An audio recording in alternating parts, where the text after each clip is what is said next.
Саламатсыздар, урматтуу телегөрүүчүлөр, куш убак кечиңиздер менен Ысык Көл облустук медиа борбору өз көрсөтүүлөрүн түз эфирде айкын программасы менен улантат. Урматтуу телегөрүүчүлөр, биз бүгүнкү түз эфирдеги көрсөтүүбүздө мына ушул мамлекеттүүлүктүн жана агартуунун башатында деген темада Касым Тыныстановду тууралуу сөз кылмакчыбыз. Мен жогоруда баса белгилеп айткандай, бүгүн ушул тема биринчиден ушу Касым Тыныстанов атындагы Ысык Көл мамлекеттик университетинин окутуучулары, мугалимдери тарабынан демилгеленип, ушул бир айдын ичинде илимий иштер дагы, атайын жыйындар дагы өткөрүлгөнү турат. Анан ушул албетте бул 20-чы кылымдын ошол 30-чу 20-чы жылдары калкты толук билим жоюуда мына ушул Касым Тыныстанов башатында турган деп көпчүлүк биздин агайлар, окумуштуулар, тарыхчылар баса белгилеп айтып келишет. Биз бүгүнкү көрсөтүүбүздө мына ушул тема тегерегинде сөз кылабыз. Алгач бүгүнкү көрсөтүүбүздүн катышуучулары менен тааныштыра кетсем, Касым Тыныстанов атындагы Ысык Көл мамлекеттик университетинин ардактуу профессору, филология илимдеринин доктору Абдыкалык Дуңганаев жана ошондой эле Касым Тыныстанов атындагы Ысык Көл мамлекеттик университетинин мамлекеттик тил жана жаштар саясаты боюнча проректору Бактыбек Атыгаевдер келип отурат. Урматтуу агайлар, саламатсыздарбы? Саламатсыздар. Биздин студияга кош келипсиздер. Мына бүгүнкү темабызды өзүңүздөр жакшы билесиздер. Мына Касым Тыныстанов мамлекеттүүлүктүн жана агартуунун башатында деп абдан жакшы тема болуп атат. Анан ушу калгай сиз баштап берсеңиз, сиз өзүңүз дагы мына илимпоз катары, окумуштуу катары мына ошол Касым Тыныстановдун мезгилинде мына ушул жанакы билимсиздикти жоюуда, окуу куралдарды иштеп чыгууда ошо Тыныстановдун орду кандай болгон? Азыр мына көпчүлүк деле илимпоздорубуз, тарыхчыларыбыз айтып атат, мына ушул Тыныстановдун мына ушул тармактагы опол тоодой жасап кеткен эмгектери. Анан ушул жалгыз эле Касым Тыныстанов десек болобу, же ошол убакта мезгилде чогуу иштеп, чогуу иш алып баргандагы башка илимпоздордун дагы эмгегин баса белгилеп кетсек болот. Бул жерден ушу мына ошолордун арасынан аттын кашкасындай болуп кандай кылсак дагы, кандай кылып тансак дагы бул Тыныстановдун эмгеги орду көрүнүп калып атпайбы? Сөз баштап берсеңиз. Рахмат, Аман. Жакшы суроо болду. Дегенде ушул Касым Тыныстановдун 20-чы 30-чы жылдар ичиндеги кыргыз билим берүүчүсү машина кошкон зор салымы тууралуу айтуудан мурда бир нерсени эске ала кетишибиз керек да. Касым Тыныстановдон мурда Эшеналы Арабаев деген улуу адамыбыз, инсаныбыз болгон. Муну биринчи агартуучулар катары мына ушул кишини эсептешибиз керек да. Бул киши Касым Тыныстановдон улуу болгон, 1882 жылы туулган. Касым Тыныстанов болсо 1901 жылы туулган. Болгондо да Улуу Октябрь революциясына чейин кыргыздын туңгуч агартуучусу катары Эшеналы Арабаев таанылган. Ал билимге ушундай суусаган жаш адамдар Уфада, Казанда, Оренбургда болгон, билим үчүн кыдырганда Мединага чейин барган адам болгон да. Муну эмне үчүн айтып атам?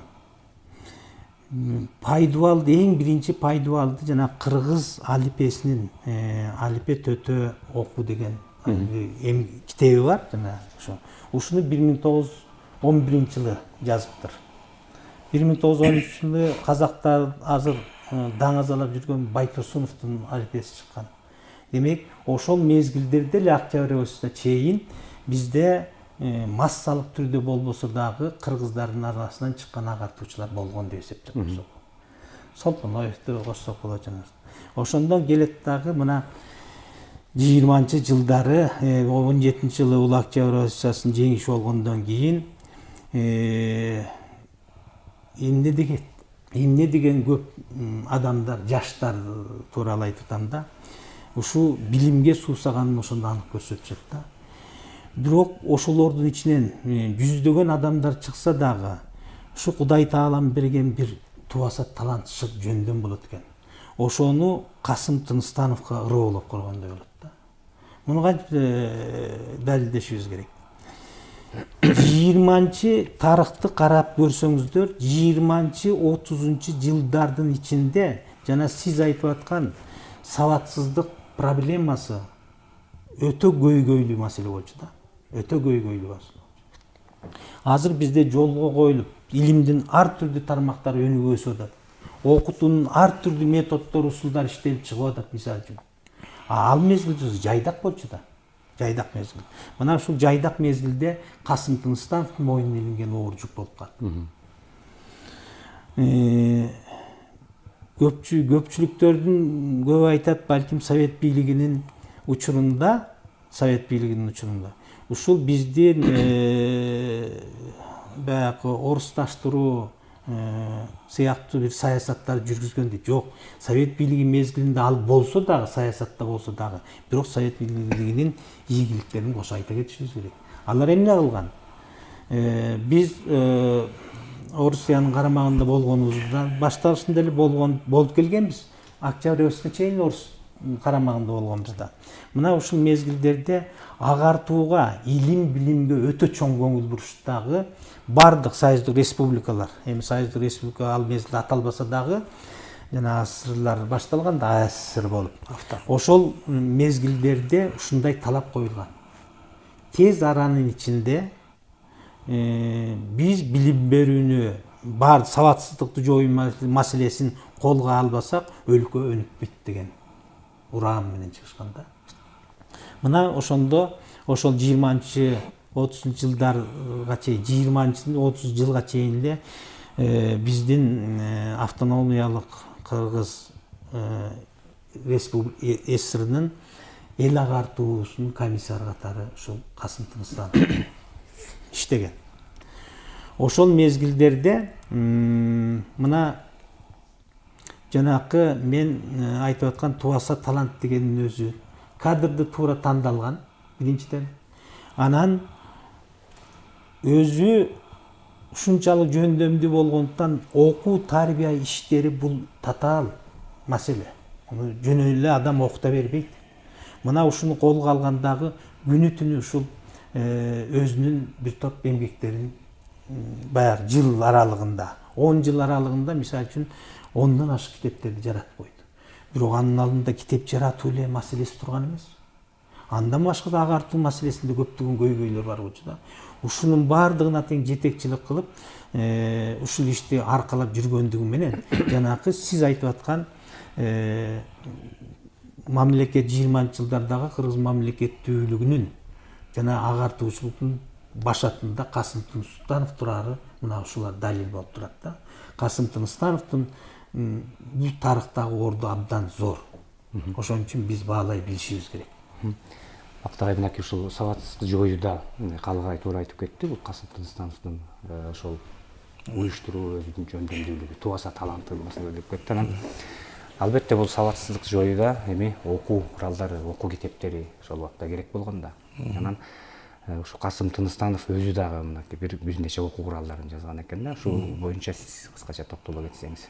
Окуу куралдары. Эми кыргыз агартуу системасында нормативдик грамматиканын түзүлүшү араб, латын графикасынын негизинде ушул кыргыз алфавитин түзүү, ошол кезде терминология деген маселелерди системалаштыруу, ушул маселелерге келгенде ушунун көч башатында Касым Тыныстановдун ысымы турары белгилүү иш да.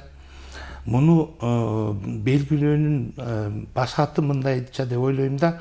Бул Касым Тыныстановдун өмүр баянында мынтип берилет да. Касым Тыныстанов 1901 жылы 10 сентябрда Ысык Көл областынын Ысык Көл районунда Чырпыкты айылында төрөлгөн деп. 7 жашына чейин бул атасы өзү диний жактан билим алгандыктан, араб тилин алгандыктан ушу 7 жашка чейин атасынын аркасы менен бул араб тилин үйрөнүп алган экен да. Андан кийин буну билимин андан ары улантыш үчүн атасынын көмөгү абдан чоң болгон. Байсорун деген айыл болгон, Ананев айылы. Мына ошол жакка өзбек эмесине, медресесине берген экен да. Бул жерден өзбек тилинде окуп жүрүп, андан кийин кайра муну Каракол шаарына орус Тузем мектебине которот да.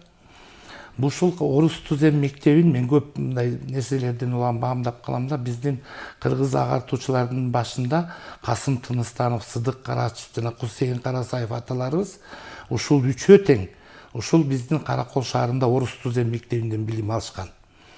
Анан көп өтпөй эле баягы үркүн мезгили болуп, эл катары Касымдагы үркүнгө барып Кытайдан кайра келгенден кийин аман эсен келип, анан ушул жерде Караколдо Касымдын тайкеси болгон экен да, милициянын башчысы болуп. Ошол милициянын башчысы ошо тайкесинин жардамы менен, Садыбакас деген тайкесинин жардамы менен Ташкент шаарына окууга жиберилет да. Аяктан Казак-Кыргыз институтунда билим алат. Мен ошондо ойлоп көрөм да, мынакей, бул араб тилин 7 жашына чейин билсе, андан кийин өзбек тилин билсе, Каракол шаарына келип орус түзем мектебинде орусча жакшы жүздөштүрсө, анан Ташкент шаарына барганда мунун Касымдын көзү ачылат да, мындайча айтканда. Бул ар тараптуу билимге ээ болуп атат, мындайча айтканда. Бир тилдүү эмес, бул көп тилдүү тармакта. Анан эми ошол Ташкентте жүргөндө адабий биринчи бул өзү адабий адабиятка көбүрөөк кызыккан экен да. Көбүнчө дүйнөлүк адабияттарды, орус классиктердин адабияттарын окуп, анан ошонун негизинде алгачкы чыгармаларды, бул адабий чыгармаларды жазуу менен баштаган. Анан ошентип отуруп, анан бул Ташкенттеги окуусун аяктап келгенден кийин кайрадан өкмөттүн чакыруусу менен ошол мезгилдерде калгага айтканда 20-30 жылдардын аралыгында сабатсыздыкты жоюу системасы жүрүп атканда алгачкы баягы интеллигенциянын өкүлдөрү болгон мына ушул Касым Тыныстанов, Сыдык Карачев жана Кусейин Карасаев аталарыбыздын баарын башын бириктирип, анан буларга тапшырма берилген өкмөт тарабынан окуу китептерин чыгаргыла деген.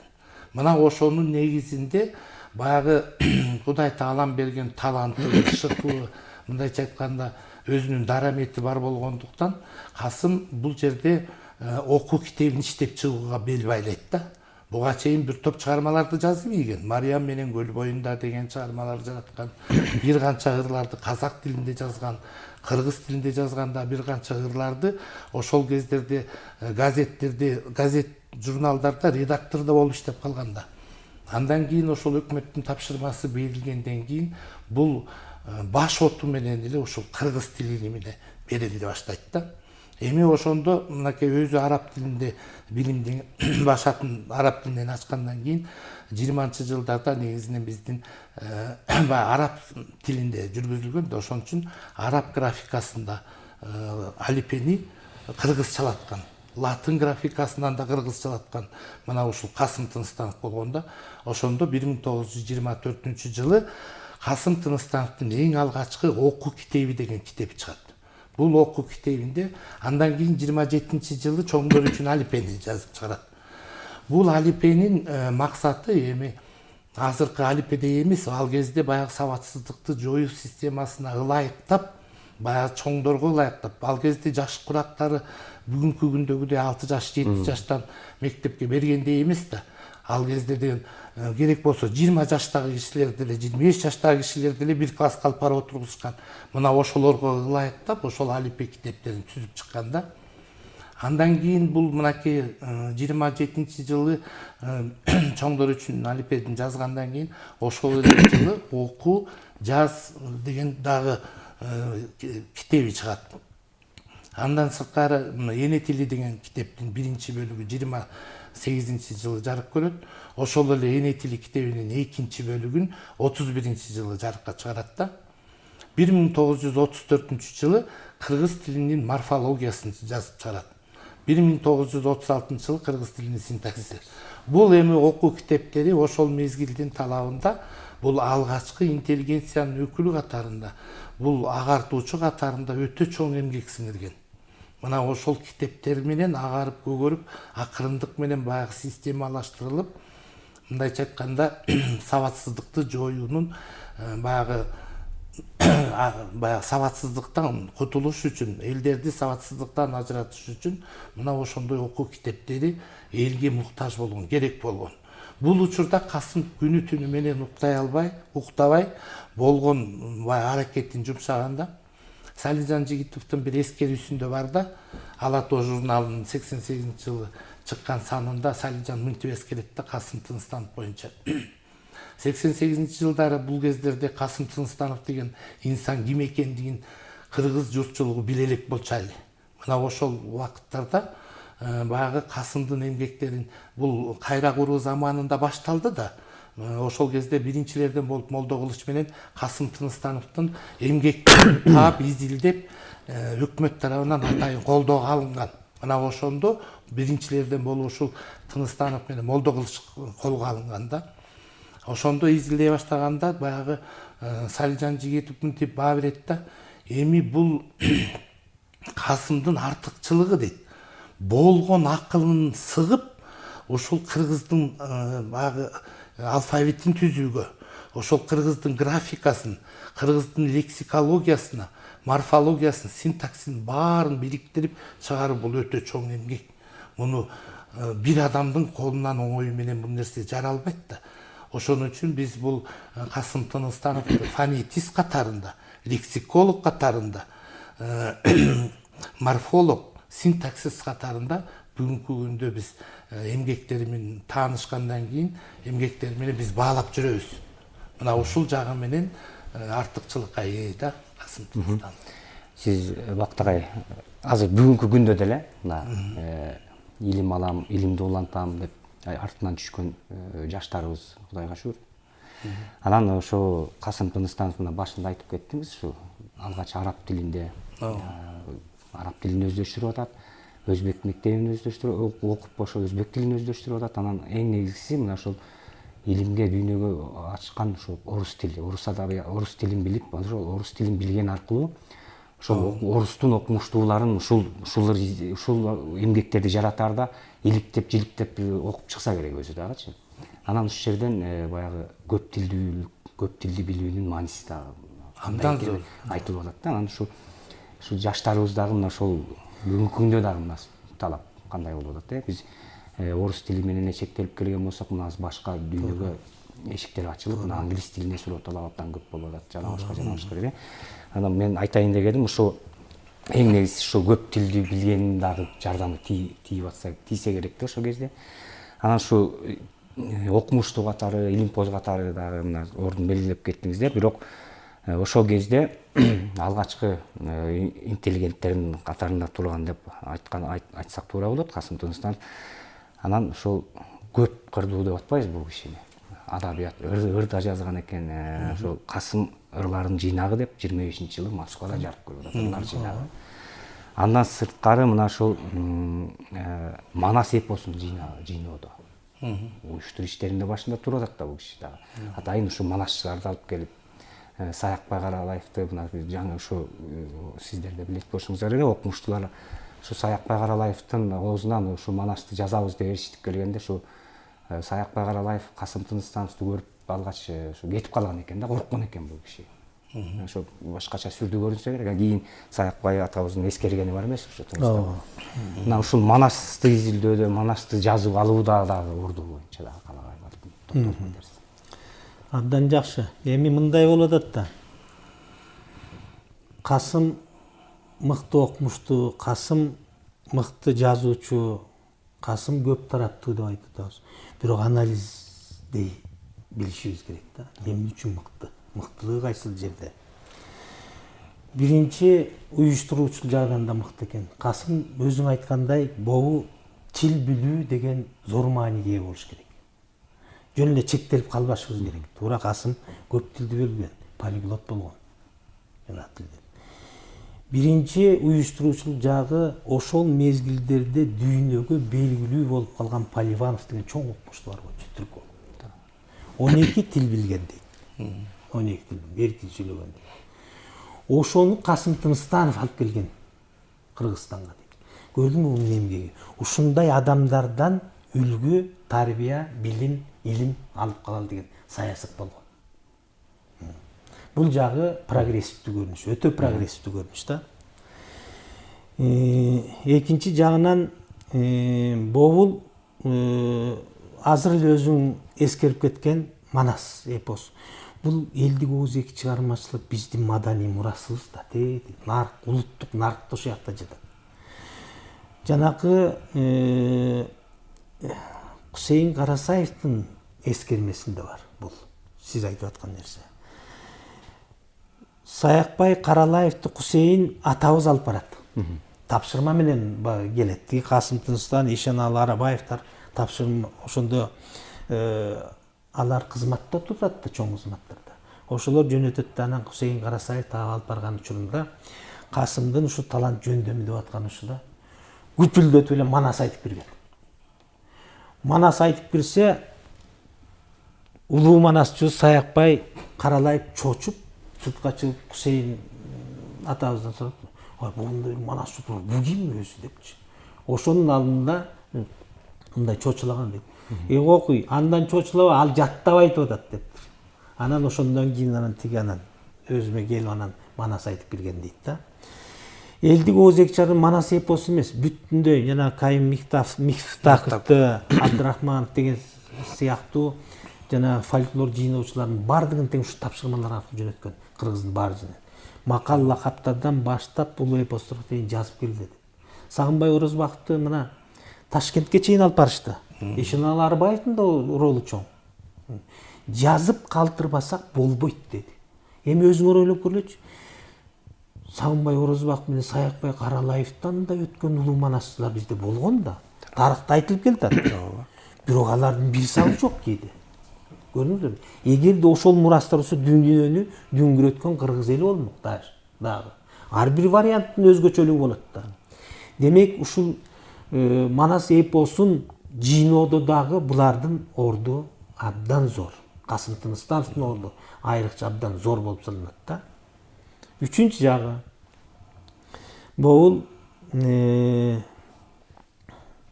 китептерди жазууда деп атпайбызбы? Китептерди жана өзүнүн талант жөндөмүнө караганда. Бул сиздин сөзүңүздөн улам чыгып атат. Бул өзүнүн эле Касымдын тубаса шык жөндөмүнөн эле пайда боло калган жок да. Бул орус тилин билген, орус тилинен окуган, ушундай. Албетте орус тилин билгенден кийин Пушкиндин чыгармалары менен тааныш болуш керек. Маяковский жана башкалардын чыгармалары менен тааныш болгон үчүн алардан да таасир тийбей койбойт. Бирок адамда, жеке адамда, инсанда өзүнүн таланты болмоюнча, жөндөм шыгы болмоюнча, миң окусаң дагы аны алып чыга албай калышың ыктымал. Ошон үчүн биринчи орунга анын Касым Тыныстановдун тубаса талантын коюп коюшубуз керек да. Кошумчаңыз барбы Балчыкбай? Кошумчам бар.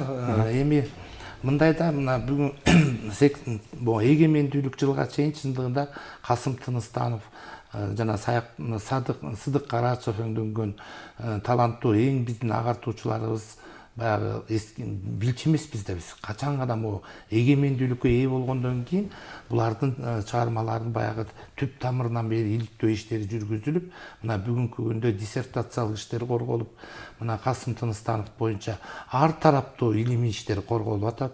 Буюрса дагы алдыда корголо турган иштер көп дегендей, бул Тыныстановду айтып түгөтө албайбыз. Бул өзүнчө генч. Мына Калгагай айткандай, бул биринчиден агартуучу, коомдук ишмер деп атабыз, жазуучу, драматург, эле бардык жагынан албайлы мындай талантты оңой менен адам сиңире албайт. Адам бир эле багыт менен кетиши мүмкүн. Ошол эле убакытта тилди дагы өздөштүрүп, адабиятты да, көркөм адабиятты, ошол кезде чыгарма жаратыш деле оңой эмес болчу. Ошол кезде ошол кенедей чыгармаларды жаратып коюп элдин алдына тартуулаш бул өтө чоң эмгек. Анан ошол эле бир мезгилде ошо гезит журналдардын редактору болуп, андан кийин келип эле мамлекеттик кызматтын негизинде жанагыдай түнү күнү отуруп ушундай окуу китептерин чыгарып жараткан үчүн биз бүгүнкү күндө ошонун негизинде мына биздин илимибиз өнүгүп ар тараптуу болуп, мына бүгүнкү күндө кыргыз тили өнүгүүнүн жолунда баратат да. Ошон үчүн бул агартуучулардын эмгегин биз эч убакта унутпашыбыз керек. Биз ар дайым эскерип ушулардын арбактарына таазим кылып турушубуз керек. Бул келечектин биздин милдеттерибиздин бири деп эсептейм. Мына сиз учурда ошо Касым Тыныстанов атындагы Ысык Көл мамлекеттик университетинин мамлекеттик тил жана жаштар саясаты боюнча проректору болуп иштеп атасыз. Анан ушу мен сурайын айтайын дегеним ушу сиздердин окуу жайда Тыныстанов жана башка окумуштуулардын ушул ишмердүүлүгүн жаштарга жеткирүүдө, мына бүгүнкү күндө ушу жаштарыбыздын ушул кишилерди таанып билип, эмгектерин окуп иликтеп, жиликтеп дегендей. Ушул багытта бүгүнкү күндө окуу жайда кандай аракеттер, кандай иш-чаралар болот? Абдан жакшы суроо. Бул Касым Тыныстановдун эмгектерин бүт эле филология факультети эле окуп тааный берет да, мисалы окуйт да. А башка факультеттегилер мисалы тааныбай калышы мүмкүн да. Айрым учурда студенттерден Касым Тыныстанов университетинде окуйсуң, бул ким десе билбей калган уят болбош үчүн биз ушу сентябрь айларынын аралыгында биз атайын жумалыктарды киргизгенбиз башында. Анан мында мынакей быйыл илимий иштер боюнча проректор Нургүл Турсунгазиевна жакшы демилге көтөрүп 1 айлык жарыялап атат. Ушул 1 айлыктын алкагынын эң алгачкы иш-чарасы мына ушул Касым Тыныстанов менен мамлекеттүүлүктүн башатын бириктиргенде болуп жатат да, кептин башаты. Анан биз мына 2 жыл эле болду. Тыныстанов окуулары деген атайын иш-чараларды киргизип койгонбуз тарбиялык саат катарында. Ар бир группада кураторлор бар. Ушул Тыныстановдун ишмердүүлүгү боюнча жок дегенде бир нерсе билсин биздин студенттер деген максатты көздөп, биринчи эле сентябрь айынын биринчи жумалыгына, экинчи жумалыгына ушул Касым Тыныстанов боюнча бүт тарбиялык иштер жүргүзүлөт да. Мына ошол өткөн мугалимдер аркылуу жок дегенде баягы физика факультетинде окуган, математика, же болбосо экономфакта окуган студенттер Тыныстанов ушундай турбайбы? Мына силер окуп аткан окуу жайдан аталышы Тыныстановдун наамын алып жүрөт. Тыныстановдун момундай филолог болгон, момундай коомдук ишмер болгон деп ар тараптуу чагылдырган иш-чаралар болуп атат бүгүнкү күндө. Биз ушул Тыныстановду студенттерге кеңири жайылтыш үчүн колдон келген жакшы аракеттер жасап атабыз. Ушул жерге бир мүнөт эгерде уруксат берсеңиз. Биздин окуу жайдын өзү эле Касым Тыныстанов атындагы Скөл мамлекеттик университетте. Мен абдан кубанам ушул ысымды алып жүргөнүбүз үчүн. Бул ысымды раматлык биздин мурунку ректорубуз Жусаев Жолдош Жусаевичтин демилгеси менен.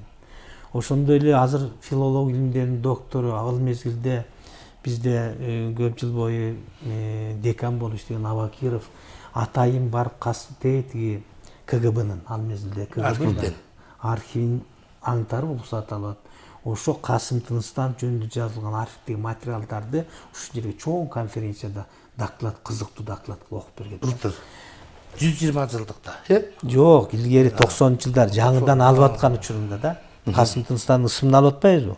Ошондо Абакиров ушул жерде иштеп жүрүп, Жолдош Жусаевдин тапшырмасы менен барып, ошону алып келип турган конференцияда ушу аларды абдан далилдөө кылып турган. Касым Тыныстанов биринчиден көл жергесинен чыккан, экинчиден Караколдон окуган. Караколдогу эң жогорку окуу жайлардын бири биздин университет болсо, баардыгы тең шайма-шай келет дегенди негиздеп турган алып койгон да. Биз ушуга сыймыктанабыз.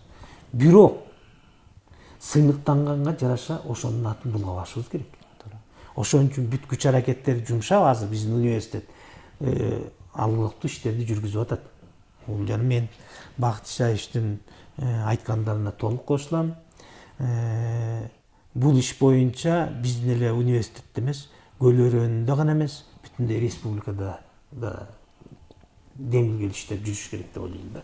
Сөзүңүзгө аралжы мага дагы бир уруксат берип койсоңуз, былтыр Касым Тыныстановдун 126 жылдыгын өткөздүк. Бул республикалык масштабта өткөздүк да. Мына ошондо биз муну Караколдо өзүбүздүн окуу жай менен эле өзүбүз кайнаган жокпуз. Чолпон Атада президенттин резиденциясында өткөздүк. Бүт жалпы республикалык масштабта.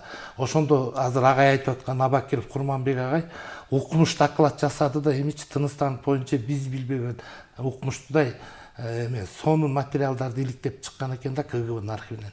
Анан абдан ушунчалык иш-чара окумуштуудай деңгээлде болду. Көптөгөн коомдук ишмерлер катышты. Бул биздин демилгебиз менен көтөрүлгөн иш-чара, бул абдан масштабтуу, анан эң жогорку деңгээлде өткөн иш-чара болгон да былтырчы. Ушуну да баса белгилеп коюшубуз керек. Албетте эми бул киши Касым Тыныстановдун ар тараптуулугун баса белгилеп кеттик. Анан ушу котормочу катары дагы айтса керек болот. Анан өмүр баянында жазылып келет. Бул ошо ден соолугуна байланыштуу ушу Каракол шаарында окуп дарыланып жүргөндө алгачкы театр труппасын түзгөн деп айтылып жүрөт да. Ушул боюнча кабарыңыздар барбы? Кандай болгонун айта аласызбы? Бар. Бул ошо Каракол шаарында эң алгачкылардан болуп Жан Төшүп, Касымалы Жан Төшүп менен бирдикте эң алгачкы театралык труппаны мына ушу Жан Төшүп менен бирдикте уюштурушкан. Ошондо Жан Төшүптүн эң алгачкы драмасын азыр Кара чачмы? Жок, Кара чач кийин. Кайгылуу Акей. Кайгылуу Акейди биринчи болуп ушул эмеде коюшкан. Театралдык студия ачышканда өзүнчөчү. Эң биринчи Кыргызстан боюнча биринчи ачылган ушу биздин Караколдо болгондо, ошондо Касым Тыныстановдун эмгеги абдан чоң болгон. Айрым маалыматтарда айтылып жүрөт, Касым Тыныстанов өзү да ошол чыгармада роль ойногон деп роль аткарган деп. роль аткарган деп. Эми ошол убактыбыз чукулдап баратат. Анан ошо 37-38 жылдардагы мына репрессия Кыргыздын эмне деген каймактарын өмүрүн алды бул репрессиянын. Ичинде Касым Тыныстанов агайыбыз да бар, атабыз да бар.